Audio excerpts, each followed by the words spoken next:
आप सभी का स्वागत है झकास लर्निंग क्लासेस में। और हम पढ़ने जा रहे हैं आज ग्रेविटेशन क्लास 9th की। तो ग्रेविटेशन को पढ़ने से पहले हमें यूनिवर्स को जितने फोर्स गवर्न करते हैं हमें उनके बारे में जान लेना चाहिए। तो बेसिकली यूनिवर्स को गवर्न करने के लिए चार फंडामेंटल फोर्स होते हैं। उसको मैं यहाँ पे लिखता हूँ और फिर इसके बारे में चर्चा करेंगे। तो ये चार फंडामेंटल फोर्स हैं, कौन कौन से हैं? Gravitation force, electromagnetic force, strong force और वीक फोर्स। ये स्ट्रॉन्ग न्यूक्लियस फोर्स भी कह सकते हैं, वीक न्यूक्लियस फोर्स भी कह सकते हैं। अभी ग्रेविटेशन फोर्स क्या होता है? ग्रेविटेशन फोर्स के बारे में हम पढ़ेंगे, बहुत विस्तार से पढ़ेंगे, लेकिन इसके बारे में हम थोड़ा सा जान लेते हैं कि ये यूनिवर्स का सबसे वीक फोर्स है, सबसे कमजोर फोर्स माना जाता है, क्योंकि ये 10⁻⁻11 लगता है। ठीक है, अभी हम इस पर डिस्कस करेंगे। इलेक्ट्रोमैग्नेटिक फोर्स क्या होता है? ये हर जगह पाया जाता है। इलेक्ट्रोमैग्नेटिक फोर्स जैसे एयर है, एयर में भी इलेक्ट्रोमैग्नेटिक फोर्स पाया जाएगा। टेंशन अगर कहीं पे हो रहा होगा उसका भी पीछे का कॉज इलेक्ट्रोमैग्नेटिक फोर्स है। अगर कहीं पे विस्कस फोर्स लग रहा होगा वहां पे इलेक्ट्रोमैग्नेटिक फोर्स है, उसके पीछे का कारण। अगर कहीं पे फ्रिक्शन है उसके भी पीछे कारण कहीं न कहीं इलेक्ट्रोमैग्नेटिक फोर्स है। अगर कहीं नॉर्मल फोर्स लग रहा है तो वहां पे भी इलेक्ट्रोमैग्नेटिक फोर्स है। तो बेसिकली ये इलेक्ट्रोमैग्नेटिक फोर्स लगभग यूनिवर्स में हर जगह लागू होता है। ये स्ट्रॉन्ग फोर्स इसकी तुलना में है, ग्रेविटेशनल फोर्स की तुलना में इलेक्ट्रोमैग्नेटिक फोर्स ज़्यादा स्ट्रांग है। अच्छा, फिर अगर मैं बात करूं स्ट्रांग न्यूक्लियस फोर्स या स्ट्रांग फोर्स की और वीक फोर्स की, तो ये दोनों फोर्स जो होते हैं वे न्यूक्लियस के अंदर लगते हैं, एटम के अंदर लगते हैं। तो इन दोनों को तो हटा ही दो, क्योंकि ये न्यूक्लियस के अंदर फोर्स लगता है, तो इनकी बात अभी हम नहीं करेंगे। ठीक है, हम इन दोनों की बात करते हैं। इसको मैंने आपको बता दिया। अब ये जो ग्रेविटेशनल फोर्स है हम इसके बारे में पढ़ेंगे। तो मुझे लगता है कि आप लोगों को पूरा समझ में आ गया होगा कि क्या क्या फोर्स है। एक बार फिर से सुन लीजिए। ग्रेविटेशनल फोर्स है, ग्रेविटेशनल फोर्स ब्रह्मांड का सबसे कमजोर फोर्स होता है। Electromagnetic force, electromagnetic force her जगह लगभग पाया जाता है। चाहे आप ले लीजिए एयर को ले लीजिए, उसमें भी इलेक्ट्रोमैग्नेटिक फोर्स होगा। नॉर्मल कहीं लग रहा होगा नॉर्मल फोर्स, उसमें भी इलेक्ट्रोमैग्नेटिक फोर्स है। विस्कस फोर्स कहीं होगा वहां पे भी इलेक्ट्रोमैग्नेटिक फोर्स है, उसके पीछे का कारण ना, कहीं ना कहीं उसके अंदर इलेक्ट्रोमैग्नेटिक फोर्स है। फ्रिक्शनल फोर्स है तो वहां भी इलेक्ट्रोमैग्नेटिक फोर्स है।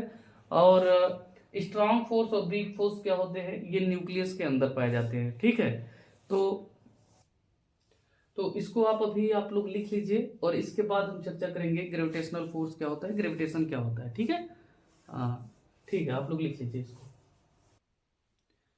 तो हम ग्रेविटेशन फोर्स पढ़ने जा रहे हैं कि ग्रेविटेशन होता क्या है। इसके बारे में हम एक बहुत विस्तार से बताएंगे आपको। ठीक है, क्योंकि आज ये इंट्रोडक्शन है ग्रेविटेशन का, इसलिए मुझे लगता है कि हमें बहुत जल्दबाजी नहीं करनी चाहिए। हमें आराम आराम से सीखना है, पूरा बेसिक से सीखना है और इसको बहुत अच्छे से सीखना है। ठीक है, तो शुरू करते हैं। ये ग्रेविटेशन फोर्स कहाँ से आया, कैसे ग्रेविटेशन की हुई, लोग कैसे जान पाए? न्यूटन के बारे में अब बहुत सारे लोग बताते हैं कि न्यूटन ने इसकी खोज की थी, लेकिन तो ऐसे ही न्यूटन एकाएक सडनली और खोज नहीं कर दी। ठीक है, इससे बहुत सारे पहले अगर मैं बात करूं, कई हजार साल पहले, न्यूटन से कई हजार साल पहले बात करूं तो, या कई लाख साल पहले बात करूं तो ऊपर से पत्ते गिरते थे। ठीक है, हवा चलती थी तो धूल मिट्टी के कण नीचे गिर जाते थे। कोई चीज कोई ऊपर उछालता था वो नीचे चला आता था। तो बहुत सारे लोगों ने इस पे थिंकिंग किया और सोचा इस चीज को, लेकिन तो कहीं हमारी समस्या ये है कि जब तक हम किसी चीज को डॉक्यूमेंट्स में कहीं लिखा हुआ नहीं पाते तब तक उसको नहीं मानते।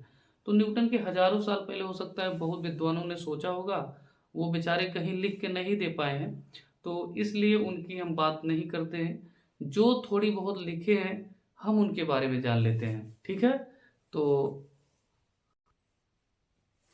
तो ये, अगर आपको ग्रेविटेशन अच्छे से समझना है तो इन लोगों के बारे में जानना हमें बेहद जरूरी। कौन कौन थे? तो ये चार लोग हैं। देखियो, ये क्या करते थे, टॉलमी जो थे ये मानते थे कि ये जो अर्थ है जियोसेंट्रिक, जियोसेंट्रिक का मतलब होता है कि अर्थ बीच में है, बाकी सारे जितने लोग हैं, जितने भी स्टार हैं, जितने भी प्लेनेट हैं, ये सब कुछ अर्थ का चक्कर लगा रहे हैं।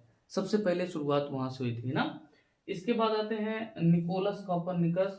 ये कहते हैं कि हीलियोसेंट्रिक है। हीलियोसेंट्रिक का मतलब ये हुआ कि सूर्य केंद्र में है और बाकी लोग उसके चारों तरफ चक्कर लगाते हैं। मुझे तो लगता है कि इनका नाम बहुत कम लोग सुने होते हैं। टाइको ब्राहे। टाइको ब्राहे क्या किए थे बेचारे, पूरा अपना जीवन खपत कर दिए तारों को जानने में कि कौन सा तारा कहाँ पे है, कौन सा स्टार कहाँ पे, किस स्टार की पोजीशन कहाँ पे है। और ये क्या करते थे, अपने छत पे या कहीं बालू में जाके सीक गोप गोप के, सीक धसा धसा के जमीन में ये तारों की देखते थे पोजीशन, और उसको अपनी कॉपी में लिखते थे। और पूरे अपने जीवन भर यही किए बेचारे, कोई थ्योरी नहीं दे पाए। लेकिन इनका इनका जो थ्योरी देना था ये बहुत असरदार हुआ बाद में चल के। इनको अपने समय में जब ये काम कर रहे थे तो इनको लोग पागल कहते थे, ठीक है। फिर इन्हीं के एक आते हैं केपलर, शिष्य होते हैं, इन्हीं के चेले रहते हैं केपलर।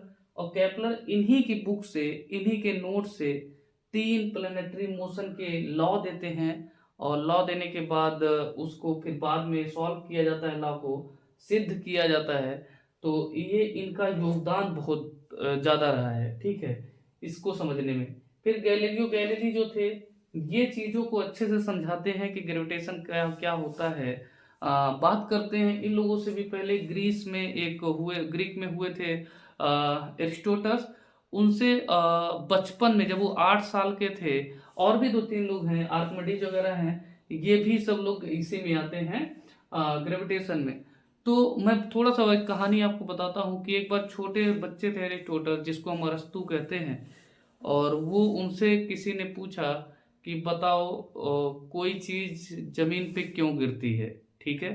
तो एरिस्टोटल 8 साल के थे, तो अब सोचिए कि 8 साल का बच्चा क्या थिंकिंग कर रहा है। आप 8 साल के रहे होंगे तो क्या सोच रहे होंगे, वो बच्चा क्या सोचा था, वो जो सोचा था वही मैं बता रहा हूँ।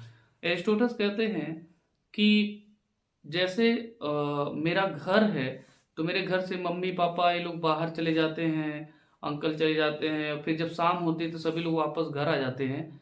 इसी तरह से कोई भी चीज गिरती है या ऊपर गिरती है, ऊपर से पत्ता गिरता है, कोई उछलता कूदता है तो वो नीचे आ जाता है, क्योंकि अर्थ सबका घर है। अच्छा, इस चीज को इतने अच्छे से, कोई भी चीज अगर आप फेंकते हैं ऊपर तो हमेशा वह नीचे आती है, भारी चीज पहले गिर जाती है, और जो थोड़ी हल्की चीज होती है वो बाद में गिरती है। ऐसा कहा था अरस्तु ने, एरिस्टोटस ने। तो उस समय जब ये कहते थे तो ग्रीक के लोग उनकी बातों को ब्लाइंडली मानते थे कि हाँ ये सही बोल रहे हैं, ठीक है, जब वो थोड़ा सा फिलोसफर हो गए तो उसके बाद ये लोग आते हैं टॉलमी। टॉलमी ये बताते हैं कि जियोसेंट्रिक है, अर्थ अर्थ केंद्र में है और बाकी सब लोग इसी को घूम रहे हैं। तो सारी चीजें आप जान गए। निकोलस कॉपरनिकस आते हैं, ये कहते हैं कि नहीं, अर्थ चक्कर लगा रही है सन का, सन ही पूरे ब्रह्मांड के केंद्र में है। इसके बाद आते हैं टाइको ब्राहे। और टाइको ब्राहे जब बहुत सारी चीजें को अध्ययन करते हैं, रोज तारों का अध्ययन करते हैं, लिख के एक बुक में चले जाते हैं। और इनका ही चेला आता है केपलर। केपलर ने 3 लॉ दिया जो प्लानिटरी मोशन बाद में चल के बने। और गैलीलियो गैलीली ने, इन्होंने क्या किया कि चीजों को बताया, बहुत अच्छे से एक्सपेरिमेंट किए, बहुत इंपॉर्टेंट है। गैलीलियो कहते हैं कि एक पीसा के मीनार से जाके 2 चीजों को गिराए और दोनों चीज बराबर गिरी। ये कहते हैं कि अगर एयर को हटा दिया जाए तो लगभग सारी चीजें बराबर ही गिरती हैं। तो ये सिद्धांत इन्होंने दिया था। इनके बारे में हम विशेष रूप से चर्चा करेंगे जब मास और वेट पढ़ाएंगे, ठीक है। तो अभी मुझे लगता है कि आप इन लोगों के बारे में जान गए हैं कि ये लोग कौन कौन थे। मुझे लगता है कि इन लोगों के बारे में आपको जानना चाहिए। अच्छा, कुछ चीजें जो इंडिया की थी इसके बारे में भी आपको जानना चाहिए कि हमारे इंडिया में बेटा एक आर्यभट्ट नाम के हुए, जिन्होंने ऋषि थे आर्यभट्ट। और आर्यभट्ट नाम के जो विद्वान थे उन्होंने लिखा आर्यभाटिया नाम की एक बुक। आर्यभाटिया नाम की बुक में वो चीजों को लिखे थे, थोड़ा संस्कृत में थी, कठिन संस्कृत थी, उसको समझने में कठिनाई आ रही थी। फिर आए भास्कराचार्य, और भास्कराचार्य उनकी पुस्तक को पढ़े और अपनी लीलावती, उनकी जो पुत्री थी, वो कहा जाता है कि लीलावती ने जो उनसे पूछा कि कैसे सन है, अर्थ कहाँ चक्कर लगा रही, क्या चीजें हो रही कैसे नहीं हो रही हैं, ये जितने भी चीजों का जो वैदिक साइंस होता है उन सब में भास्कराचार्य ने ये सारी चीजें बताई। लीलावती को बताते हैं, सूर्य सिद्धांत नाम की एक बुक दिए भास्कराचार्य थे। मैं इसको थोड़ा सा मिटा दूं, आप लोग इसको लिख लीजिए, ये लोग बहुत इंपॉर्टेंट हैं। इसके बाद मैं आगे करता हूँ, ठीक है। देखो बेटा, ये वैदिक साइंस की बात करते हैं तो आर्यभट्ट आए। आर्यभट्ट की बुक थी आर्यभाटिया। आर्यभाटिया में इन सारे चीजों को बताया गया था कि ग्रह कैसे मोशन करते हैं, स्टार कहाँ पे रहता है, कैसे चलता है। तो संस्कृत थी, और संस्कृत बहुत ज्यादा कठिन थी, ठीक है। उसको आसान किसने बनाया? भास्कराचार्य। और भास्कराचार्य को कहा जाता है कि इनकी पुत्री का नाम था लीलावती। मुझे लगता है कि आप सभी लोग सुने होंगे। इनके पुत्री का नाम लीलावती था, और ये अपने बेटी को बताने के लिए, वो इतनी ज्यादा विद्वान थी इनकी बेटी, कि वो बचपन से ही पूछती थी कि बताइए सन कैसे घूमता है, या फिर ये अर्थ क्या है, ये चंद्रमा क्या है, ये सारी चीजें पूछती थी। तो वो अपने बिटिया की जो जो बताते थे, तो उनकी बेटी लिखती गई, और उसका नाम दिया गया सूर्य सिद्धांत। तो सूर्य सिद्धांत में ये बताया गया कि सूर्य कैसे रहता है, इसके परिवार कौन कौन से हैं, और उस समय नवग्रह बताए गए क्या है क्या नहीं है, प्लानिटरी मोशन पूरा है, सब कुछ इसमें बताया गया संस्कृत में। तो ये सारी चीजें थी ना। तो वैदिक साइंस में यहाँ से हमें इसकी जानकारी मिलती है कि चीजें कैसे कैसे डेवलप हुई थी, कैसे गिरते हैं, कैसे सन अट्रैक्ट करता है किसी चीजों को। इसके बारे में हम और विस्तार से बात करेंगे। तो अभी ये जान लीजिए कि वैदिक साइंस में दो लोग हुए, आर्यभट्ट जिन्होंने आर्यभट्टिया लिखा, और भास्कराचार्य जिन्होंने बुक लिखी थी सूर्य सिद्धांत। तो मुझे लगता है कि आपको ये सारी चीजें पता होनी चाहिए कि आपके देश भारत ने क्या दिया था, ठीक है। लोग कितने विद्वान थे कि तब ये सारी चीजें लिखे थे, और बाद में चल के भूल गए लोग, ठीक है। इसको लोग गौर नहीं किए, और सही से दे नहीं पाए, लोग और आगे नहीं बढ़ा पाए, इस लेगेसी को आगे नहीं लोग बढ़ा पाए। जैसे वहां पे गैलीलियो गैलीली की लेगेसी को न्यूटन ने आगे बढ़ाया, वहीं पहुंचने वाला एक न्यूटन क्या है। मुझे पता है कि कुछ बच्चे इसमें से ऐसे होंगे कि जो चाह रहे होंगे कि न्यूटन का वही फार्मूला दे दे जल्दी से, F=G/m/r²। अगर आप ऐसा सोच रहे हैं तो फिर आप साइंस पढ़ने के लिए नहीं पैदा हुए हैं।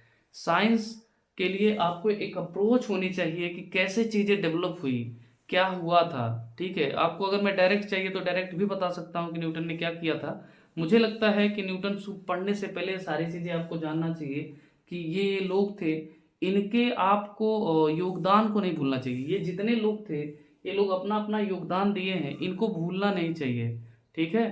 तो अभी इनको आप लिख लीजिए, ठीक है। इसके बाद हम चर्चा करते हैं। तो अब हम बात करते हैं ग्रेविटेशन की। और मुझे पता है कि आप लोग जिसका इंतजार कर रहे हैं वो घड़ी आ चुकी है कि न्यूटन के बारे में आपको बताऊं। तो न्यूटन ने एक बुक लिखी प्रिंसिपिया मैथमेटिका नाम की। याद कर लीजिएगा, न्यूटन ने कौन सी बुक लिखी थी? प्रिंसिपिया मैथमेटिका नाम की बुक लिखी थी। वनडे एग्जाम में सारी चीजें पूछा जाता है। तो उन्होंने कहीं नहीं ये लिखा अपने प्रिंसिपिया मैथमेटिका में कि सेब का बगीचा था, वहाँ वो बैठे थे और सेब गिरा, वहां से उन्होंने वो इजाद कर दिया ग्रेविटेशन की, तुरंत एक लॉ दे दिया। ऐसा कुछ नहीं अपने मैथमेटिका में लिखा है, प्रिंसिपिया मैथमेटिका नामक बुक में, ठीक है। उन्हीं के दोस्त एक थे, वो अपने बुक में लिखते हैं the memories of Newton's life, ठीक है। इसको याद रखिएगा। विलियम स्टोकले उनके दोस्त थे न्यूटन के। उन्होंने अपनी बुक में लिखा the memory of Newton's life में, वो लिखते हैं कि वो और न्यूटन दोनों एक साथ एक बार रास्ते में चल रहे थे, और रास्ते में चलते चलते उनको न्यूटन बताते हैं कि एक बार क्या हुआ कि मैं सेब के बगीचे में बैठा हुआ था, और मैं देखा कि सेब नीचे की तरफ गिरता है, ठीक है। और जब सेब नीचे की तरफ गिरता है तो फिर मैं सोचने लगा कि सेब गिरता है तो फिर चांद क्यों नहीं गिरता है। अब देखिए न्यूटन की फिलॉसफी क्या है। जो विलियम स्टोकले ने लिखा था अपने बुक में, मैं वो बता रहा हूँ ना, कि कैसे अप्रोच डेवलप होती है, कैसे चीजें आती हैं निकल के। जब न्यूटन ने उस बगीचे में देखा कि सेब गिरा उनके सामने, सेब के बगीचे में, तो वो सोचने लगे कि अगर सेब गिर रहा है, पत्ते गिर रहे हैं, कोई लड़का उछल रहा है वो गिर रहा है, हर एक चीज जब जमीन पे ही आ रही है, तो फिर ये चांद क्यों नहीं आ रहा है? जाहिर सी बात है, ये दिमाग में आना चाहिए कि चांद क्यों नहीं नीचे आ रहा है। तो उनके भी दिमाग में आया कि भाई चाँद क्यों नहीं आ रहा है, हमारा सन क्यों नहीं आ रहा है। ये सारी चीज़ें तब तक गैलीलियो पैदा ही हो चुके थे। गैलीलियो बता दिए थे कि ये सारे ग्रह भी हमारे पास हैं, ठीक है? तो सैटर्न है और जुपिटर है, मार्स है, ये सारे लोग काहे नहीं पृथ्वी पे गिर रहे हैं। तो इसके लिए वो सोचना शुरू करते हैं। उनकी अप्रोच मैं बता रहा हूँ। वो कहते हैं कि अगर ये अर्थ है, मान लेते हैं ये अर्थ है, और अर्थ पे क्या है कि एक पहाड़ी पे, इस तरह की कोई पहाड़ी है, उस पे ये न्यूटन बैठे हुए हैं पहाड़ी पे, और बैठ के एक यहाँ से पत्थर फेंकते हैं। तो आप देखते हैं कि अगर आप एक छोटा सा पत्थर थोड़ी कम वेग से फेंकेंगे तो इतना दूर जाके गिरेगा। उसी पत्थर को अगर ज्यादा तेज से फेंकेंगे तो इतना दूर आके गिरेगा। उसी को अगर और तेज से फेंकेंगे तो इतना दूर आके गिरेगा। उसी को अगर और तेज फेंकेंगे तो हो सकता है यहाँ पे आके गिरे। अगर आप बंदूक से गोली चलाइए, देखिए कितना दूर जाके गिरती है, थोड़ा दूर दूर जाके गिरेगा ना। आप किसी चीज को इतना तेज फेंक दीजिए, इतना तेज फेंकिए कि falling falling falling falling falling falling falling falling not falling ना, यहां से फेंके और ये पीछे से आके पत्थर मारेगा पटाख से आपको, ठीक है? तो ये कंडीशन है चंद्रमा की। चंद्रमा की वो बताते हैं कि असल में मून क्यों नहीं गिर रहा है अर्थ पे, ठीक है? इसके बारे में हम चर्चा करते हैं। ये जो न्यूटन, अभी मुझे लगता है कि आपको समझ में आ गया होगा कि न्यूटन ने एक सेब को गिरते हुए देखा। इसके बाद से वो इतनी बड़ी फिलॉसफी निकालते हैं कि अगर मैं कोई पत्थर फेंकता हूं तो कम दूरी पर गिरता है, और तेजी से फेंकता हूं तो और दूरी पे गिरता है, और ज्यादा तेजी से फेंकता हूं तो और ज्यादा दूरी पे गिरता है। क्योंकि अर्थ जो है इस तरह से है, स्फेरिकल है, तो कर्व में है, तो पत्थर ऐसे ऐसे गिरते चला जाएगा, ऐसे ऐसे गिरते चला जाएगा। और मून के केस में ऐसा होगा कि मून बहुत तेजी से यहां से तो गिरने की कोशिश करेगा लेकिन गिर नहीं पाएगा, और फॉलिंग होने की कोशिश करेगा, इधर तरफ आने की कोशिश करेगा लेकिन आ नहीं पाएगा। अब ये कैसे होता है? कुछ बच्चे ऐसे सोचने लगेंगे कि अरे चंद्रमा तो घूम ही रहा है, तो फिर वो कैसे? जब मान लेते हैं कि कोई ढेला हम फेंक रहे हैं, ठीक है, ढेला फेंक रहे हैं तो नीचे गिर रहा है, ठीक है, और ज्यादा कोई पत्थर फेंके तो और नीचे गिरा, बंदूक से गोली मारी और जाकर दूर गिरा, यहाँ पे गिर गया। तो ये चंद्रमा कहाँ पृथ्वी से गया था? तो इसके पीछे की कहानी थोड़ा सा हमें और पढ़नी पड़ेगी कि जब ये ब्रह्मांड बन रहा था, जब सूर्य बन रहा था, मैं ब्रह्मांड की नहीं, मैं सूर्य की बात करता हूँ। सूर्य बन रहा था तो उसमें क्या हुआ कि बहुत सारे डेंस हो गए, सारे जब मटेरियल एक साथ मिलके बने तो पूरा तरीके से सूर्य डेंस हो चुका था। उसमें क्या हुआ, एकाएक विस्फोट हुआ, ठीक है, और विस्फोट हुआ तो बहुत सारे चीजें निकली उसमें से, जितने बहुत सारे ये प्लेनेट निकले। तो उस प्लेनेट में ये अर्थ भी निकला, सिर्फ अर्थ अकेला निकला था ना। आप जैसे सोचिए कि सन फटा तो उसमें अर्थ भी निकला, जुपिटर भी निकला, सब कुछ, मार्स निकला। तो पहले तो ये जान लीजिए कि जो इतने जो 8 आपको बताए जाते हैं प्लेनेट हैं, 8 प्लेनेट में सन के जो 4 प्लेनेट हैं वो इंटरनल प्लेनेट हैं, और फिर 4 जो हैं वो एक्सटर्नल प्लेनेट हैं। अब इंटरनल और एक्सटर्नल प्लेनेट क्या होता है? इंटरनल प्लेनेट उसको कहते हैं जो ठोस हो, ठीक है, जिसकी बॉडी सॉलिड हो। जैसे आपका ये हो गया, मरकरी हो गया, वीनस हो गया, अर्थ हो गया, मार्स हो गया। ये ऐसे प्लेनेट हैं जो ठोस हैं, जो मिट्टी से मिलके बने हैं, मेटल से मिलके बने हैं, ये ठोस हैं, ठीक है। इसके बाद जितने भी हैं, मार्स के बाद जुपिटर है, सटर्न है, नेपच्यून है, ये क्या है? ये गैस से मिलके बने हैं, ठीक है। जुपिटर, सैटर्न, ये सब क्या है? गैस है अभी इसके अंदर, ये पूरी तरह से मेटल नहीं है, ठीक। ये मिट्टी धूल वहां पे आपको नहीं मिलेगी, सब कुछ गैस ही गैस मिलेगा, ठीक है। तो उनको एक्सटर्नल बोला जाता है, इनको क्या कहा जाता है? इंटरनल। तो ये हमारा जो अर्थ है ये एक इंटरनल ग्रह था, इंटरनल प्लेनेट था। इसमें क्या होता है, एक एस्ट्रॉइड गिरता है एक बार, ठीक है, कोई उल्का पिंड आके गिरता है पृथ्वी पे, और जैसे ही पृथ्वी पे गिरता है तो पृथ्वी के 2 भाग होते हैं। यहां से मान लेते हैं पृथ्वी यहां से कहीं से टूट गई। देखो अगर ये पृथ्वी है, अर्थ है, तो एक एस्ट्रॉइड यहां से गिरा, और गिरते ही क्या हुआ, यहां से इतना भाग टूट के चला गया। तो ये जब इतना तेजी से यहां से गया वेलोसिटी से, तो ये जब गया दूर गया दूर गया दूर गया, फिर इसके बाद इसका क्या करने लगा? चक्कर करने लगा। देखो यही वाली कंडीशन आ रही कि नहीं, कि ये बहुत तेजी से जब फेंकते हैं तो ये पीछे फिर चक्कर लगाते रहता है, फिर गिर नहीं पाता है। तो मून क्या हुआ था? मून अर्थ का ही एक भाग है, मून अर्थ से निकला ही हुआ एक टुकड़ा है। तो जब अर्थ से निकला उसमें वेलोसिटी आई और लगातार वो गिरने की कोशिश की अर्थ पे दोबारा, और गिर नहीं पा रहा है, वो लगातार एक्सेलरेट हो रहा है, चक्कर लगा ही रहा है, चक्कर लगा ही रहा है, चक्कर लगा ही रहा है। इसके पीछे हम और सारा पढ़ेंगे कि क्यों चक्कर लगाता है, सेंट्रीफ्यूगल फोर्स वगैरह के बारे में पढ़ेंगे। तो ये है कहानी, ये एक्चुअल कहानी ये है कि न्यूटन ने बताया था अपने दोस्त को, उनके दोस्त जो लिखते हैं the memories of Newton life में, विलियम स्टोकले जो लिखते हैं, उसके अनुसार ये सारी कहानी है। ठीक है, मुझे लगता है कि आप लोगों को समझ में आ चुकी होंगी। अब मैं बात करता हूं कि ग्रेविटेशन फोर्स होता क्या है। ठीक है, जो न्यूटन ने दिया था बाकी लोग नहीं दे पाए थे। न्यूटन ने क्या कहा था, बाकी लोग जो सबसे अलग था, जैसे भास्कराचार्य की बात कर ले तो भास्कराचार्य सब कुछ बताते हैं कि सन का चक्कर सभी लोग लगाते हैं, गैलीलियो भी बताते हैं, गैलीलियो तो लगभग बता ही देते हैं कि दोनों साथ साथ गिरते हैं। न्यूटन एक जगह पे लिखते हैं अपनी बुक में प्रिंसिपिया मैथमेटिका में कि अगर गैलीलियो नहीं होते तो शायद ये इतना काम नहीं कर पाते, कॉपरनिकस नहीं होते तो और वो अच्छे से नहीं बता पाते, कैपलर नहीं होते तो वो शायद इनवर्स का रूल नहीं दे पाते। ठीक है, तो इन सब के बारे में हम चर्चा करेंगे। तो अभी हम देखते हैं कि इसके बाद क्या हुआ था। ठीक है, मैं इसको मिटा दूं। ठीक है,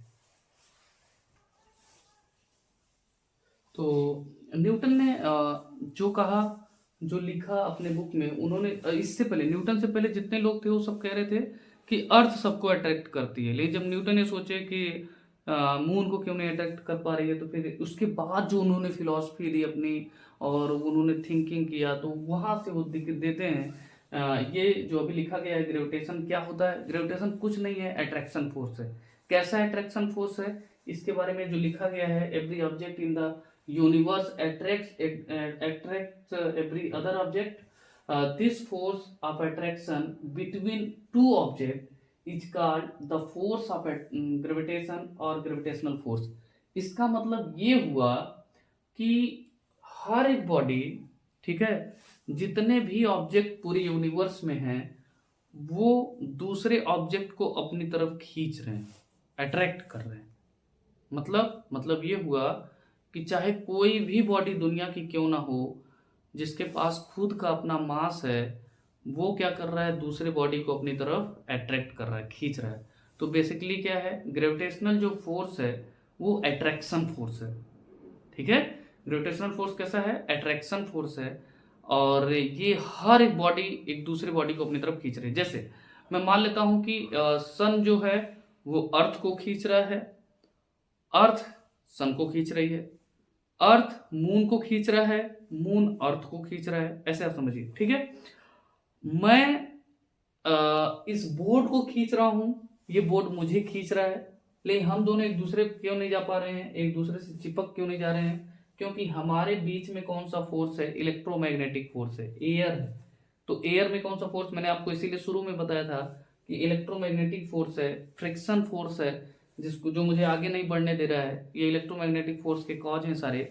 तो ये क्या है, इस वजह से मैं इससे नहीं चिपक पा रहा हूं, और इसके तुलना में इलेक्ट्रोमैग्नेटिक, ये जो बीच में मेरे इलेक्ट्रोमैग्नेटिक फोर्स है, ये लगभग बहुत ज्यादा होता है, 10 टू द पावर 41 या 42 होता है, 10 टू पावर 42 होता है ना, 43 होता है। इसी तरह से 10 to the power 43 electromagnetic wave होता है, इलेक्ट्रोमैग्नेटिक फोर्स होता है, और ये वाला जो फोर्स होता है ग्रेविटेशन फोर्स होता है, ये 10 टू द पावर -11। अब कहाँ 10 टू द पावर -11 है और 10 टू द पावर प्लस 43 है। तो इस टाइप के फोर्स, अगर ये ग्रेविटेशन फोर्स मेरे दोनों के बीच में लग रहा है, बीच में क्या है, एयर है, एयर में कौन सा फोर्स है, इलेक्ट्रोमैग्नेटिक फोर्स, और बीच में मैं जहां खड़ा हूं वहां पे कौन सा फोर्स लग रहा है, फ्रिक्शनल फोर्स लग रहा है। तो क्या ये मुझे आगे बढ़ने देगा? नहीं बढ़ने देगा, जाहिर सी बात है। इसलिए क्या होता है, कोई भी ऑब्जेक्ट एक दूसरे से नहीं सट पाते हैं। चीजों को समझ में आया? जैसे अगर ये चौक को मैं यहाँ से तोड़ दूं, वैसे मैं तोड़ना नहीं चाहता, मैं इसको तोड़ रहा हूं ना, मैं इस चौक को यहाँ से तोड़ दूं, अब ये दोनों चौक क्या करेंगे, ये वाला चौक इसको अट्रैक्ट कर रहा है और ये वाला चौक इस वाले चौक को अट्रैक्ट कर रहे हैं आपस में। अगर मैं फ्रीली अगर इनको ऐसे छोड़ दूं, अगर मैं फ्रीली अगर ऐसे छोड़ दूं, तो ये दोनों एक दूसरे को अट्रैक्ट करने की कोशिश कर रहे हैं, लेकिन देखो मेरे हाथ की वजह से इस पर फ्रिक्शनल फोर्स लग रहा है, और फिर बीच में एयर है ना, और दोनों जगह किसके कॉज हैं, इलेक्ट्रोमैग्नेटिक फोर्स के कॉज हैं ये सब। तो जिसकी वजह से ये दोनों आपस में नहीं सट सकते। अगर मैं इसको पास भी ले जाके ऐसे रख देता हूं तो ये ऐसे खींच नहीं सकते एक दूसरे से। ठीक, देख लो आपके सामने है। इस पे फ्रिक्शनल फोर्स लग रहा है, इस पे फ्रिक्शनल फोर्स लग रहा है, और बीच में एयर वेयर भरा हुआ है, जिसकी वजह से ये खींच के नहीं आ पा रहे हैं। ठीक है, क्योंकि इनके बीच का जो फोर्स है ये बहुत बड़ा फोर्स है। तो दुनिया का कोई फोर्स, मैं तो ये चौक की बात किया, आपके जो ब्रेंच है आपकी कॉपी को खींच रहा होगा, आपका बैग आपके ड्राइंग बॉक्स को खींच रहा होगा, आपका टिफिन खींच रही होगी आपको, लेकिन फिर भी आप लोग एक दूसरे से सटेंगे नहीं ना। क्यों? क्योंकि बीच में कौन सा फोर्स है? इलेक्ट्रोमैग्नेटिक फोर्स है, इसको भूलना नहीं है। ठीक है, आप ऐसे सोचिए कि ग्रेविटेशनल फोर्स हर जगह पे लगता है और सबको अट्रैक्ट करने की कोशिश करता है। मान लेते हैं कि दो लोग हैं, ठीक है, दोनों में खूब बोली चाली नहीं है, आपस में खूब झगड़ा हुआ है, और दोनों एक दूसरे को देखना तक पसंद नहीं करते हैं, दोनों एक दूसरे को देख के हमेशा रिपल्सन रही होता है उनके बीच में, वो एक दूसरे से दूर भागने की कोशिश करते हैं। ठीक है, एक यहाँ खड़ा होता है पूरब तो दूसरा पश्चिम दिशा की तरफ मुंह कर लेता है, लेकिन ग्रेविटेशनल फोर्स हमेशा उनकी बॉडी को अट्रैक्ट करने की कोशिश करेगा, उनको मिलाने की कोशिश करता है। ठीक है, तो आप यहां से समझ लीजिए कि ग्रेविटेशनल फोर्स क्या है। ग्रेविटेशनल फोर्स सिर्फ और सिर्फ अट्रैक्शन फोर्स है। ये चीजों को हमेशा क्या करता है? अपनी तरफ खींचने की कोशिश करता है। दो बॉडी रहेंगी, दोनों बॉडी एक दूसरे को खींचने की कोशिश करेंगी। जैसे आप अगर अपने बेंच पे बैठे हैं तो आपके चारों तरफ जितने भी बॉडी हैं सब आपको खींचने की कोशिश कर रही है, क्योंकि सबके पास मास है, और आपकी बॉडी सबको खींचने की कोशिश कर रही है। बीच में क्या है? एयर है। एयर की वजह से आप कहीं नहीं खिंचाएंगे। क्यों एयर है? एयर में कौन सा फोर्स होता है? इलेक्ट्रोमैग्नेटिक फोर्स, इसको भूलना नहीं ना।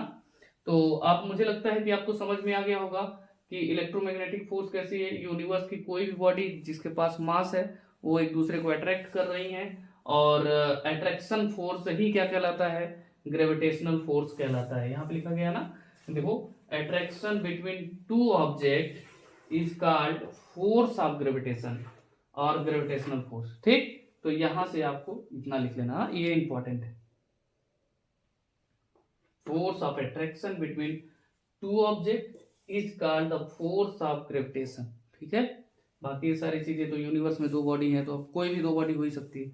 तो मुझे लगता है कि इतना आपको समझ में आ चुका होगा। ठीक है, चलिए,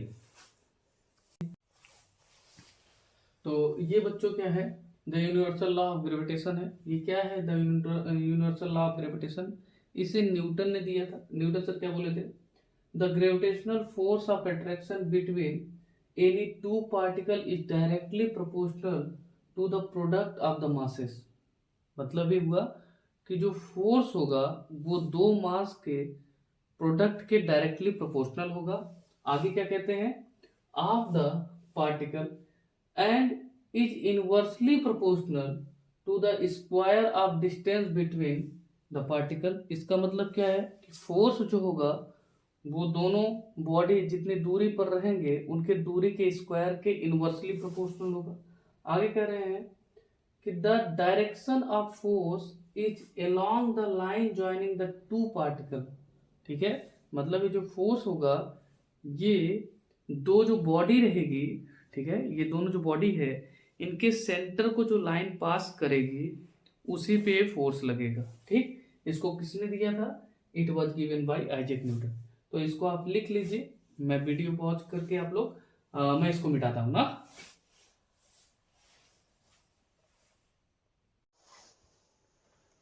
तो न्यूटन ने कहा था कि दो अगर जो मास रहेंगे, ये फोर्स, अगर ये दो बॉडी है, बॉडी ए है और ये बॉडी बी है, अगर मैं इसका मास m1 मान लूं और इस वाले का मास m2 मान लूं, इसका ए वाले का सेंटर ए है, बी वाले का सेंटर ए है, तो इनके बीच में एक लाइन ज्वाइनिंग होगी सेंटर से सेंटर पे, है ना। अच्छा, ये एक फोर्स लगाएगा, ये फोर्स किस पे लगाएगा? एफ बी पे लगाएगा ना। ए वाला फोर्स लगाएगा किसको? एफ बी को अपनी तरफ खींचने की कोशिश करेगा, और ये एफ बी क्या करेगा? एफ ए को अपनी तरफ खींचने की कोशिश कर रहा होगा। ठीक, क्योंकि न्यूटन के अकॉर्डिंग यूनिवर्स में कोई भी ऑब्जेक्ट होता है वो हमेशा क्या करता है? दूसरे ऑब्जेक्ट को अपनी तरफ अट्रैक्ट करता है। यही बताया था न्यूटन सर ने कि दो ऑब्जेक्ट रहेंगे वो दोनों ऑब्जेक्ट एक दूसरे को एक फोर्स से अट्रैक्ट करेंगे। ठीक, ये फोर्स से अट्रैक्ट किया। अच्छा, यूनिवर्सल लॉ ऑफ ग्रेविटेशन में क्या बताया गया कि ये जो फोर्स है, ये जो फोर्स लगेगा इन दोनों के बीच में, वो directly proportional to product of masses m1 and m2 हो जाएगा। ठीक है, और यही फोर्स इनवर्सली प्रोपोर्शनल 1/r²। ठीक, अगर मैं यहां से यहां तक का इसका डिस्टेंस r मान लूं, एक सेंटर से दूसरे सेंटर तक, एक मास के सेंटर से दूसरे मास का अगर सेंटर r है, तो ये जो फोर्स होगा वह इनवर्सली प्रोपोर्शनल हो जाएगा। इसको मान लेता हूं मैं इक्वेशन नंबर 1 और इसको मान लेता हूं इक्वेशन नंबर 2।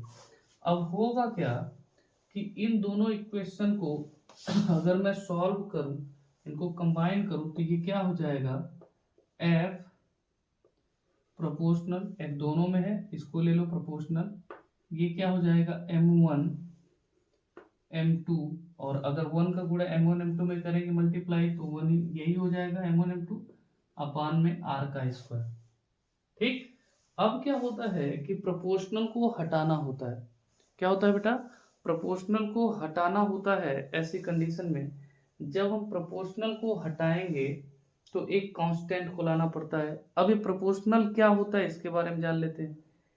ये जो प्रोपोर्शनल है ये बराबर नहीं होता है। प्रोपोर्शनल का मतलब बराबर नहीं होता। प्रोपोर्शनल का मतलब ये होता है कि अगर ये बढ़ रहा होगा, जैसे मास में मान लेते हैं ना, ये F directly proportional m1 m2 लिखा गया है। ठीक है, तो जब F directly proportional m1 m2 है, अगर मैं m2 को क्या करूं, कांस्टेंट मान लूं, m2 को अगर मैं थोड़ी देर के लिए कांस्टेंट मान लेता हूं, m1 को दोगुना कर दूं, तो क्या f2 दोगुना नहीं हो जाएगा। इसका मतलब जितना a बढ़ेगा उतना ही उसके रिस्पेक्ट में क्या बढ़ेगा, ये भी बढ़ेगा। तो ये रिस्पेक्ट में बढ़ता है या रिस्पेक्ट में घटता है। अगर मैं इसका r को दोगुना कर दूं, तो ये फोर्स जो लगने वाला हो जाएगा 1/4 हो जाएगा। मतलब अगर r को दोगुना कर दिया जाए तो फोर्स 1/4 हो जाएगा। चीज समझ में आ रही है। इसका मतलब ये हुआ बेटा कि ये जो फोर्स लग रहा है, ये प्रोपोर्शनल का जो ये फोर्स लग रहा है, ये डायरेक्टली प्रोपोर्शनल m1 m2 जो लिखा गया है, इसमें एक को कांस्टेंट करते हैं, एक को बढ़ाते घटाते हैं, तो ये फोर्स भी बढ़े घटेगा। अच्छा, या तो दोनों को बढ़ाए घटाएंगे तब भी फोर्स उसके अनुपात में बढ़ेगा घटेगा। ठीक, तो ये क्या करते हैं, इस प्रोपोर्शनल को हमेशा फिजिक्स से हटाया जाता है, इसकी जगह पे एक कांस्टेंट का यूज किया जाता है ना। तो वो न्यूटन सर क्या किए कि F equal to G m1 m2 upon में r² दिए। अब क्या है, ये इस g को, ठीक है। अच्छा, अगर SI यूनिट की बात करें, SI यूनिट क्या होगी इसकी, SI यूनिट फोर्स की सभी लोग जानते हैं क्या होता है, न्यूटन। तो ग्रेविटेशनल फोर्स की SI यूनिट क्या हो जाएगी, न्यूटन। और न्यूटन को हम किससे डिनोट करते हैं, N से डिनोट करते हैं। ठीक है, तो मुझे जहां तक लग रहा है कि आपको ये चीजें समझ में आ गई होंगी। अब मैं थोड़ी सा और बात करता हूं कि ये क्या क्या है। अच्छा, इसको डिनोट कहीं कर लीजिएगा। F क्या है बेटा, F यहाँ पे फोर्स है। ठीक है, m1 m2 क्या है, m1 m2 दोनों मासेस हैं,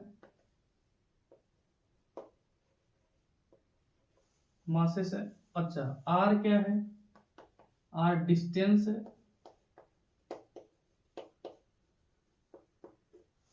और G क्या है, ग्रेविटेशनल कांस्टेंट। मैं यहाँ पे लिख देता हूँ, कैपिटल G जो है ये ग्रेविटेशनल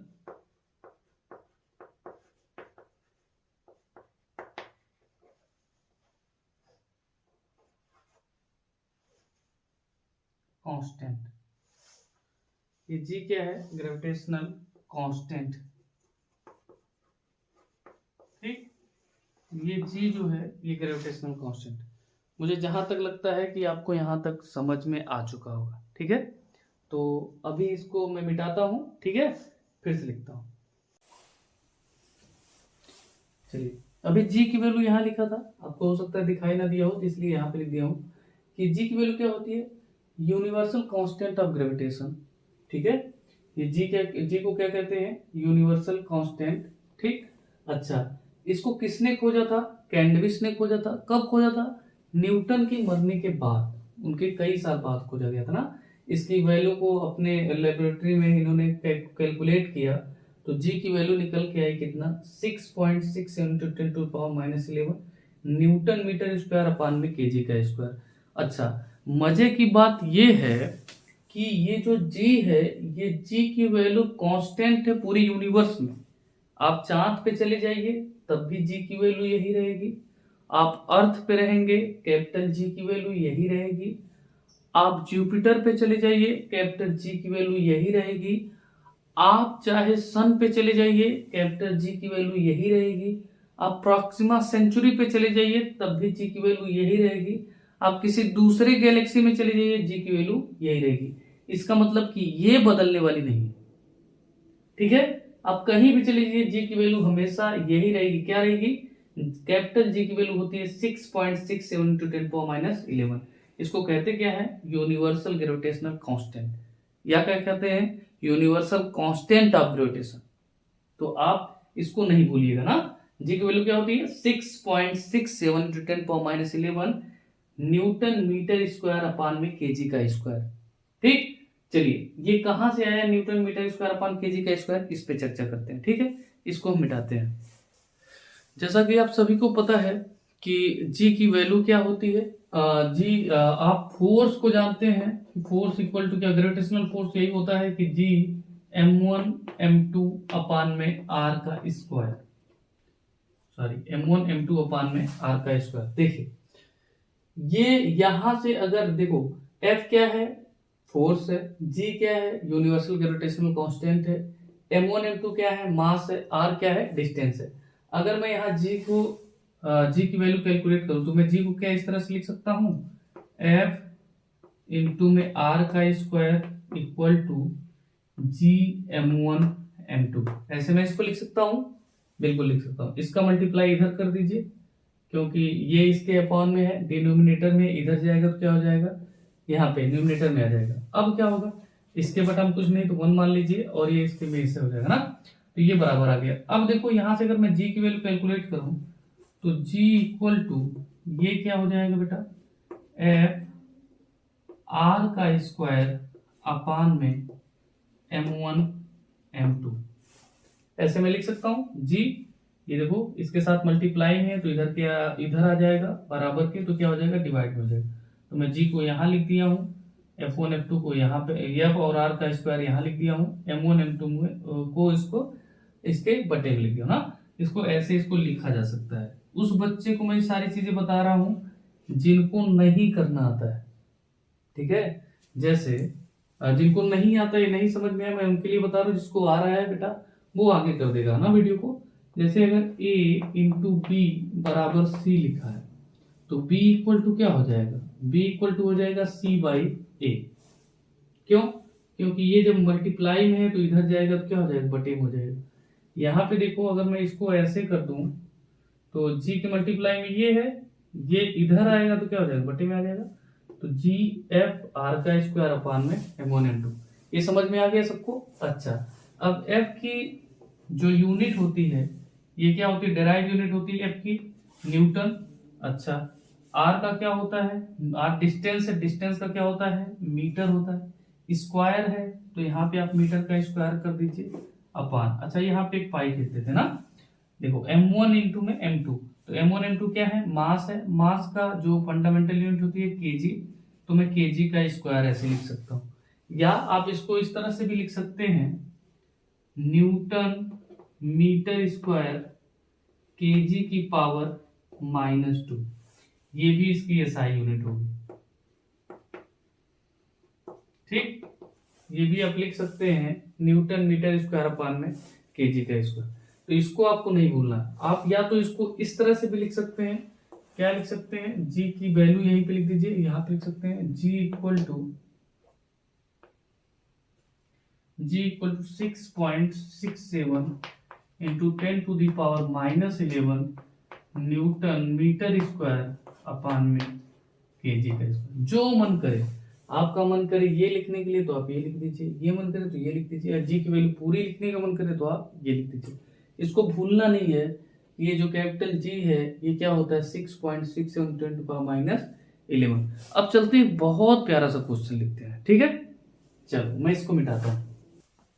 चलिए, ये क्वेश्चन है, suppose the masses of two bodies are 1 kg each and the distance d between them is 1 meter, find the gravitational force। बहुत सिंपल सा क्वेश्चन है। क्वेश्चन ये कह रहा है कि दो मास हैं, दोनों 1-1 kg के मास हैं, ठीक है, और दोनों मास इस तरह से रखे गए हैं। दोनों मास 1 kg का ही मास है, दूसरा यहाँ पे एक मास है, दोनों के बीच की दूरी है वो 1 मीटर है।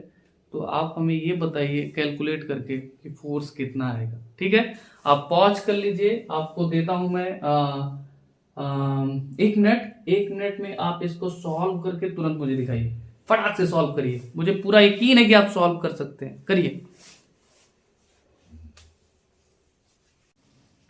चलिए, अभी जो आपको क्वेश्चन दिया था उस क्वेश्चन में क्या कह रहा था कि एक मास यहाँ पे है और दूसरा मास यहाँ पे है, मतलब बॉडी, एक बॉडी यहाँ पे दूसरी बॉडी यहाँ पे। इस बॉडी का जो मास है ये 1 kg है और इस वाले बॉडी का भी जो मास है वो 1 kg है। इसके सेंटर से, इन दोनों के सेंटर से जो बीच की दूरी है वो कितनी है, r। r का मतलब कितना दे रखा है यहाँ पे, r दे रखा है 1 मीटर। अच्छा, इनके बीच में लगने वाला फोर्स क्या होगा ये आपसे कैलकुलेट करवा रहा है, तो ठीक है। तो पहले तो गिवन लिख दीजिए, क्या क्या क्वेश्चन में दिया था। गिवन बेटा यही दिया था, क्या दिया था, m1 की वैल्यू दे रखा है, m1 की वैल्यू दे रखा है क्या, कितना 1 kg। m2 की वैल्यू दे रखा है कितना 1 kg। अच्छा, r की वैल्यू दे रखा है, डिस्टेंस की वैल्यू क्या दे रखा है 1 मीटर दे रखा है। Gravitational constant, universal gravitational constant की आप वैल्यू जानते हैं कितना होती है 6.67 इंटू 10 टू दी पावर -11, ठीक है। तो हम क्या करेंगे, ये जो फार्मूला, अभी आप फार्मूला फटाक से बताइए कि ग्रेविटेशनल फोर्स का फार्मूला क्या होता है। कौन बच्चा सबसे पहले बताएगा, हाँ बताओ। F, बहुत सही, बराबर, हाँ, capital G m1 m2 upon में r का स्क्वायर, शाबाश, यही होता है। F equal to G m1 m2 upon में r का स्क्वायर, क्या बात है। तो यहां से हो जाएगा F, अच्छा अब वैल्यू पुट कर दो, G की जगह क्या रखेंगे बेटा, यही 6.67 इंटू 10 टू दी पावर -11। अच्छा, m1 की जगह क्या रखेंगे बेटा, 1 रखेंगे, बहुत शाबाश। m2 की जगह क्या रखेंगे, 1 रखेंगे, अपान में r की जगह क्या रखेंगे 1 का स्क्वायर। अच्छा, 1 का 1 में मल्टीप्लाई करोगे तो क्या आएगा 1। पहुंच, अगर 1 का मल्टीप्लाई किसी भी चीज में करते हैं, किसी संख्या में करते हैं तो वही संख्या आती है। जैसे 1 का मल्टीप्लाई अगर 5 में करेंगे तो 5 आएगा, 1 का मल्टीप्लाई 100 में करेंगे तो 100 आएगा, 1 का मल्टीप्लाई 10.2 में करेंगे 10.2 आएगा, ठीक। पहुंचे, अच्छा 1 का अगर स्क्वायर दिया है, 1 का क्यूब दिया है, 1 का 4 दिया है, पावर में 4 दिया है, पावर में 5 दिया है, तो 1 ही होता है, ठीक है। अब अगर 1 से किसी भी संख्या में अगर डिवाइड करते हैं, जैसे अगर मैं 3 को 1 से डिवाइड करूंगा तो 3 ही आएगा, अगर मैं 4 को 1 से डिवाइड करूंगा तो 4 ही आएगा, अगर मैं 1000 को 1 से डिवाइड करूंगा तो 1000 ही आएगा। तो अगर आप मल्टीप्लाई करेंगे तब भी यही आएगा, और मल्टीप्लाई करने के बाद अगर 1 से डिवाइड करेंगे तब भी यही आएगा। तो मैं क्या डायरेक्ट यहाँ पे लिख सकता हूँ, F equal to 6.67 into 10 to the power -11, ठीक है। क्या मैं 6.67 इंटू 10 टू दी पावर -11 यहाँ पे न्यूटन मीटर स्क्वायर अपान में केजी का स्क्वायर लिख सकता हूँ, क्या सही है, बहुत मारेंगे, गलत है, ठीक है। ये क्या है बेटा, गलत है। ये देखो फोर्स आया है निकल के ना, तो आप जी का ये नहीं लिख सकते हैं, न्यूटन मीटर स्क्वायर अपान में केजी का स्क्वायर, ये नहीं लिख सकते हैं। यहाँ पे फोर्स कैलकुलेट आप किए हैं, तो इसको आप क्या लिखेंगे, न्यूटन लिखेंगे। ठीक है, तो आप ये कह सकते हैं, यहां से एक कंक्लूजन निकलता है कि स्पेस में देखो, इसको मैं इस तरह से भी लिख सकता हूं, F इक्वल टू जी, है ना, F equal to G newton force निकला है। तो मैं ये कह सकता हूं कि पूरे ब्रह्मांड में अगर कहीं भी स्पेस में कहीं भी दो बॉडी एक एक केजी की हैं, 1 मीटर की दूरी पर, दोनों के सेंटर से 1 मीटर की दूरी पर अगर रखी गई हैं, तो उसके बीच जो लगने वाला फोर्स होगा वो यूनिवर्सल ग्रेविटेशनल कांस्टेंट के बराबर होगा। समझ में आया आपको मैं क्या कह रहा हूं, फिर से एक बार सुन लीजिए कि अगर पूरे स्पेस में दो बॉडी हैं, एक यहाँ रखी गई है एक यहाँ है, दोनों कितने की हैं, 1-1 केजी की हैं, दोनों के सेंटर से अगर बीच की दूरी क्या है, 1 मीटर है, यही वाली, तो उनके बीच में जो लगने वाला फोर्स होगा वो हर जगह बराबर होगा। कितना होगा, 6.67 इंटू 10⁻11। ठीक है, मुझे लगता है कि आप सभी को ये सारी चीजें समझ में आ गई होंगी। चलो, अगर ये समझ में आ गई है तो एक क्वेश्चन और करिए। ठीक है,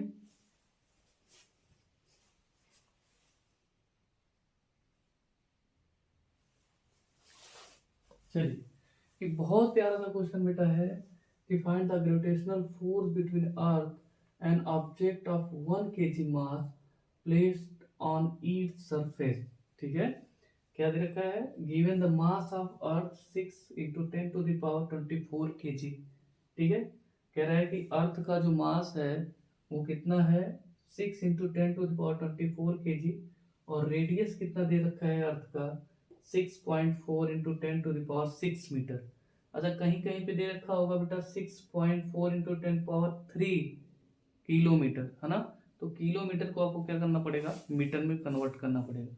तो इस चीज का विशेष ध्यान देंगे कि मीटर में दे रखा है कि किलोमीटर में दे रखा है। ठीक है, अगर किलोमीटर में देगा रेडियस तो 10⁻3 किलोमीटर देगा, 6.4 × 10⁻3 किलोमीटर। अगर मीटर में दे रखा है तो 6 मीटर देगा। समझ में आ गया ना, ठीक है। सेंटीमीटर में देगा तो उसको मीटर में कन्वर्ट कर लीजिएगा। तो ये रहा क्वेश्चन, इसको आप लगाइए। फार्मूला भी चलो मैं आपको, पता ही है आपको फार्मूला क्या है, क्या फार्मूला है जल्दी बताओ। फार्मूला है F equal to capital G m1 m2 upon में R का स्क्वायर। चलो, इस क्वेश्चन को पॉज करो और मैं आपको देता हूं 5 मिनट, क्योंकि कैलकुलेशन थोड़ा सा हार्ड है इसमें, तो कैलकुलेट करके आप मुझे बताओ। ठीक है, और फिर मैं इसको आसान तरीका भी बताऊंगा कि इसको कैसे आसानी से किया जा सकता है। ठीक, करो बेटा। क्वेश्चन यही था कि ये अर्थ है, अर्थ पे 1 kg का कोई मास रखा गया है। ठीक है, अर्थ पे क्या रखा है, कोई 1 kg का मास रखा गया है। अच्छा, अर्थ का जो रेडियस दे रखा है, रेडियस का मतलब क्या होता है बेटा, पहले ये समझ लो। मान लेते हैं, देखो ये सेंटर है, सेंटर से मैं चौक को क्या करूंगा, चारों तरफ घुमा दूंगा। सेंटर से मैं क्या करूंगा, चौक को चारों तरफ ऐसे करके घुमा दूंगा। ठीक, तो अगर मैं सेंटर से चारों तरफ घुमाऊंगा तो आप बाहरी लेयर पे देखेंगे कि बाउंड्री बन रही कि नहीं। अगर ये सेंटर है तो ये चौक से अगर मैं घुमाया तो हर जगह आप देखो, सेंटर से ये वाला डिस्टेंस, ये वाला डिस्टेंस, ये वाला डिस्टेंस, ये वाला डिस्टेंस, ये वाला डिस्टेंस, ये वाला डिस्टेंस हमेशा क्या होगा, बराबर होगा।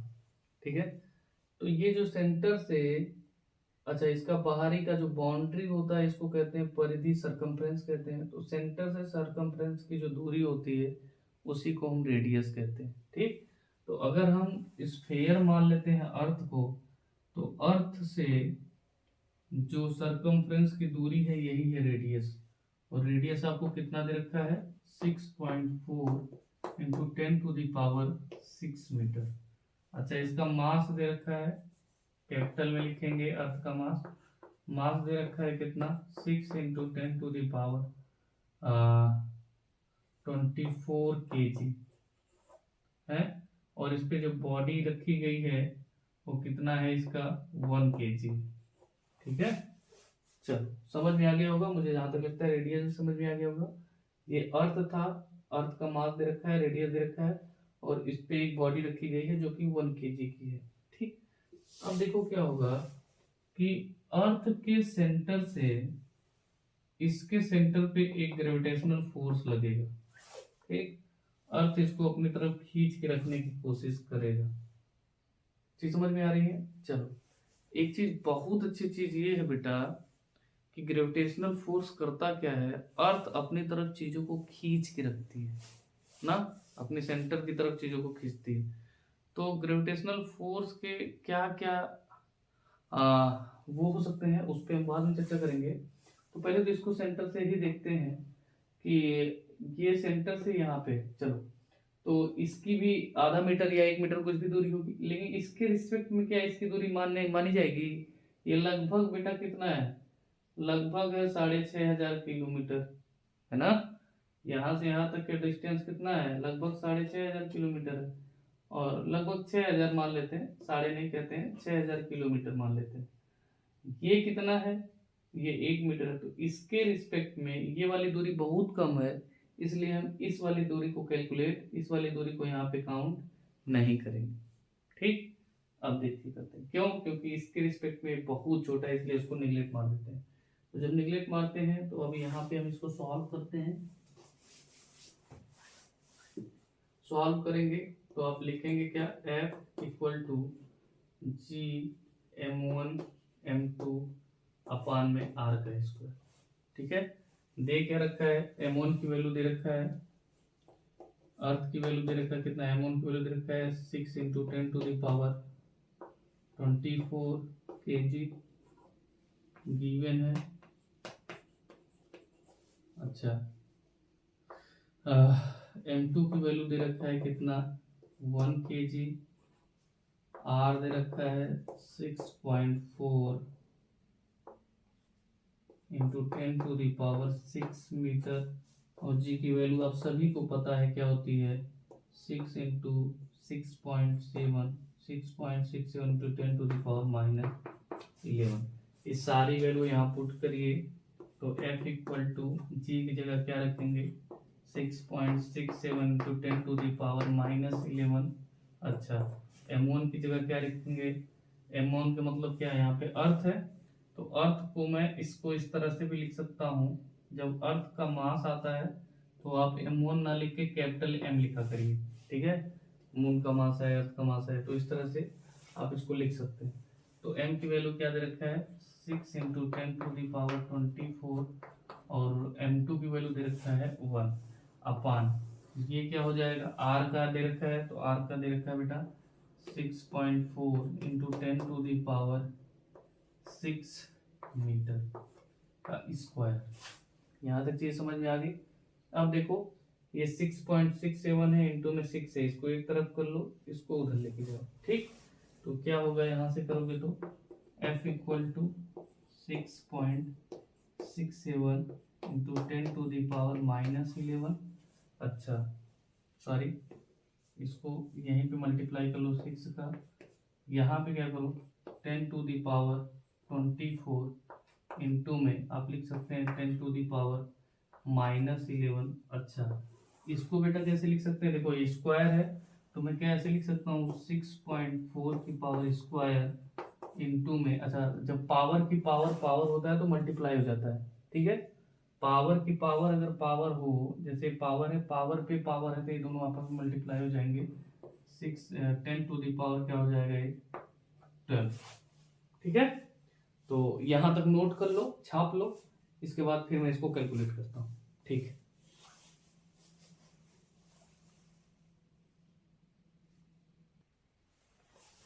चलो बेटा देखो मैंने यहाँ पे कैलकुलेट कर दिया है 6 इंटू में 6 अगर करेंगे, यहाँ मल्टीप्लाई करेंगे तो देखो 6 का पहाड़ा 7 पर पड़ेंगे, 7 42 के 2 और 4 आएगा हासिल, यहाँ पे मैंने 4 लिख दिया, 6 के 36, 36 में 4 जोड़ोगे क्या हो जाएगा 40, फिर 6 36, 36 4 क्या हो जाएगा 40। ठीक है, इसी तरह से यहाँ पे क्या हो जाएगा 6 को 64, 64 का अगर आप मल्टीप्लाई करते हैं तो ये क्या हो जाएगा 40 छियानवे। अच्छा देखो 1 दशमलव यहाँ 1 दशमलव यहाँ, तो ये 2 अंक के बाद 2 डेसिमल लगा है, तो अब पीछे से क्या करेंगे 2 अंक के बाद यहाँ पे डेसिमल लगा देंगे। ठीक है, ये चीजें देखिए यहाँ पे, आप जो जिन बच्चों को आता है वो तो वीडियो को आगे बढ़ाएं देख लें, जिन बच्चों को नहीं आता है वो एकदम बेसिक से सीखें। ठीक, सबको सिखाया जा रहा है बेटा।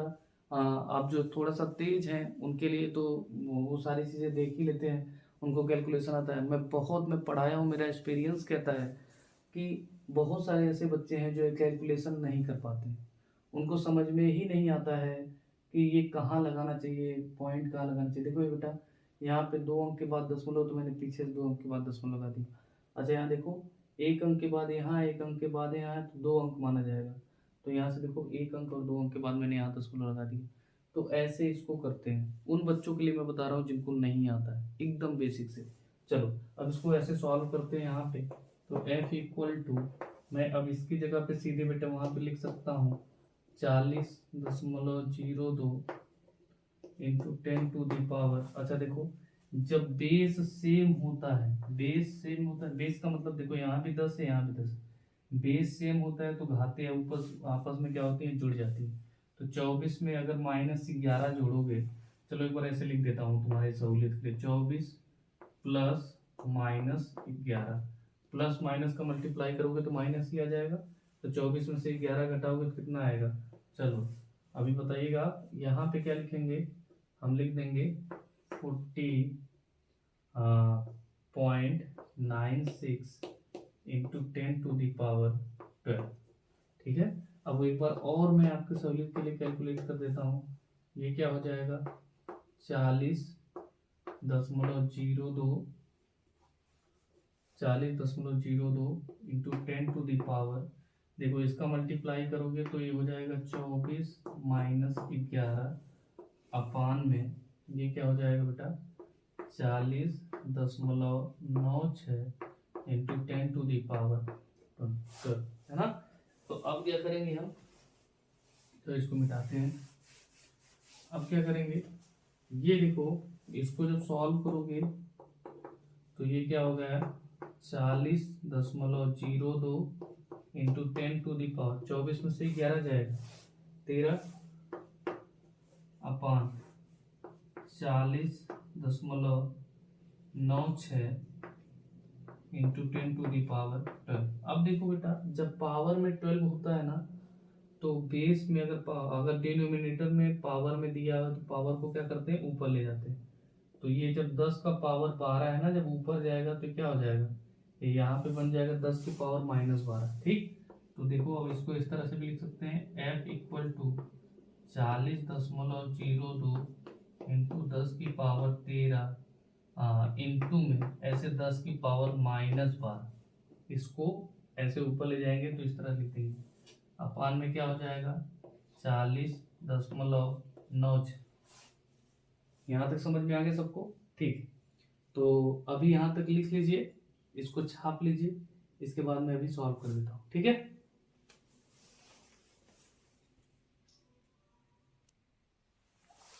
चलो बेटा अब बात करते हैं इसको सॉल्व करने की। तो देखो फिर यहाँ पे बेस सेम है और घाते आपस में जुड़ जाएंगी, पावर आपस में जुड़ेगा तो 13 में -12 जोड़ोगे तो कितना बचेगा, एक ही बचेगा। तो यहाँ पे मैं लिख सकता हूँ f इक्वल टू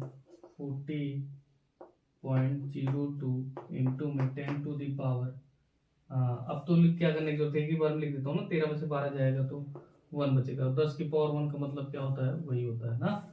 तो मैं ऐसे इसको लिख सकता हूँ, 10 की पावर 1 का मतलब क्या है, 10 ही है। तो ये 40.96। अब देखो बेटा क्या है, यहाँ पे भी दशमलव है, यहाँ पे भी दशमलव, दो दो अंक के बाद दशमलव तो कट जाएगा आपस में दशमलव। ठीक है, ये दशमलव क्या होगा, आपस में कट जाएगा। देखो पीछे से 2 अंक के बाद दशमलव यहाँ भी है, 2 अंक के बाद दशमलव यहाँ भी, तो दशमलव आपस में कट जाएगा, बचेगा क्या, f इक्वल टू 402 इंटू 10 अपान में क्या बेटा 40.96। अब इसको क्या करना है, आपको कैलकुलेट करना है। तो मुझे लगता है कि सभी लोग कैलकुलेट कर लेंगे। कैलकुलेट कैसे होगा, इसको आप अगर 10 से मल्टीप्लाई करेंगे तो ये क्या हो जाएगा बेटा 40020 अपान में 4096। सॉल्व करेंगे, जब इसमें डिवाइड करेंगे तो आएगा लगभग f इक्वल टू 9.77 और ये वैल्यू आ सकती है आपकी F इक्वल टू 9.8 न्यूटन। इसका मतलब ये हुआ इसका मतलब ये हुआ कि कोई भी अगर बॉडी है 1 kg की है, अगर वो अर्थ पे रखी गई है तो उस पे जो लगने वाला ग्रेविटेशनल फोर्स होगा अर्थ के द्वारा वो कितना लगेगा, 9.8 न्यूटन। ठीक है। अब मेरा क्वेश्चन ये आप लोगों से है कि अगर अर्थ 9.8 न्यूटन का फोर्स लगा रही है उस पे, कोई 1 kg का कोई मास था, तो बताओ कि 1 kg का मास जो है वो अर्थ पे कितना फोर्स लगाएगा। आज का मेरा क्वेश्चन यही है और यहीं पे वीडियो ख़त्म करते हैं। धन्यवाद। कल शानदार लेक्चर लेके आएंगे, इसके बाद का लेक्चर लेके आएंगे।